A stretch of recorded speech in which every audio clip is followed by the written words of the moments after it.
And then 2 weeks later, on Valentine's Day, which is my birthday, we had a son born. And imagine every daddy out there thinking about, I dreamt everything my dad dreamt about. Going out in the backyard, tossing a football and playing baseball and going camping and fishing and hunting. A lot of things my father did with me, I thought about doing with my son.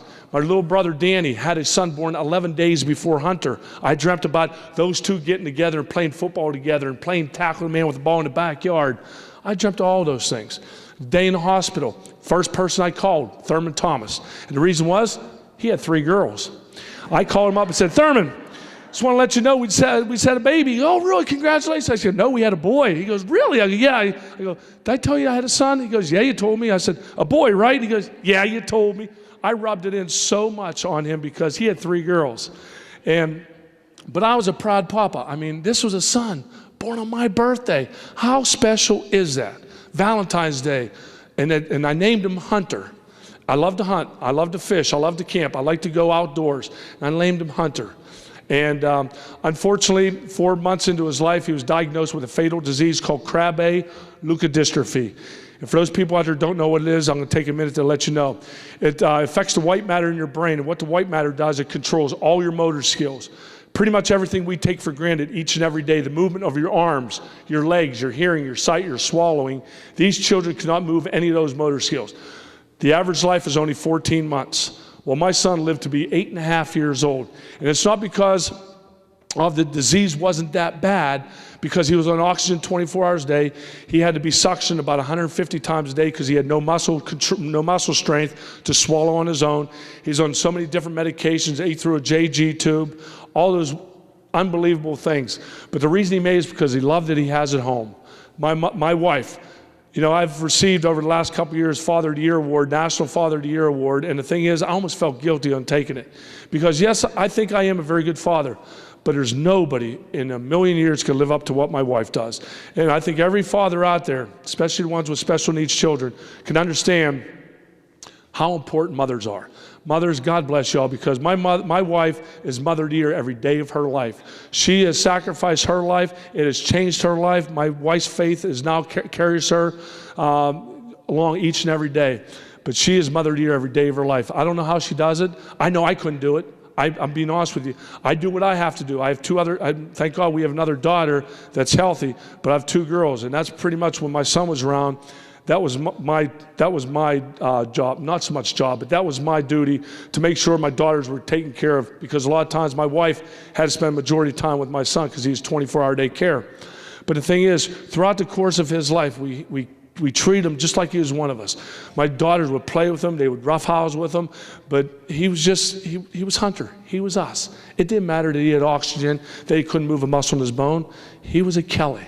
He was a fighter.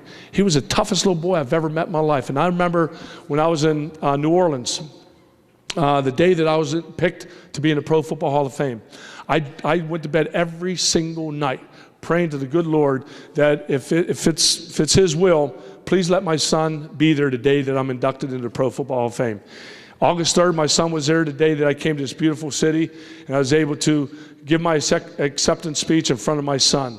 Even though it was one of the hottest days ever here, my son was able to make it that day. And that was one of the proudest days I've ever had in my life, because my son will never be able to run out on the football field and hear 80,000 fans screaming like his daddy did. He'll never get to hear a lot of things or do a lot of things his daddy did.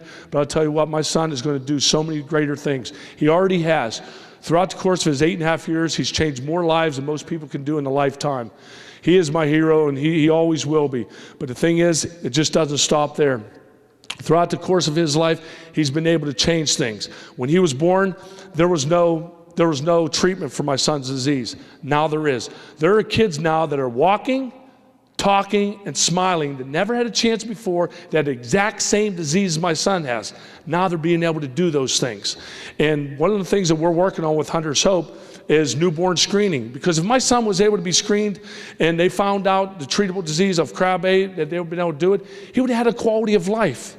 Now with newborn screening, we want to make sure of that, because I don't know what, and I'm sure most of you people don't know, every state is different on the amount of diseases they test for. New York, everybody always thinks New York is way up there with everybody.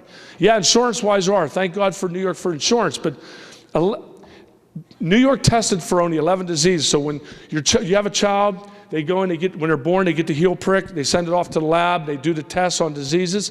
Well, New York only was tested for 11. Mississippi, 44. Hawaii, 44. California, 3. Every state, Alabama, I think, was at 4. Every state is different.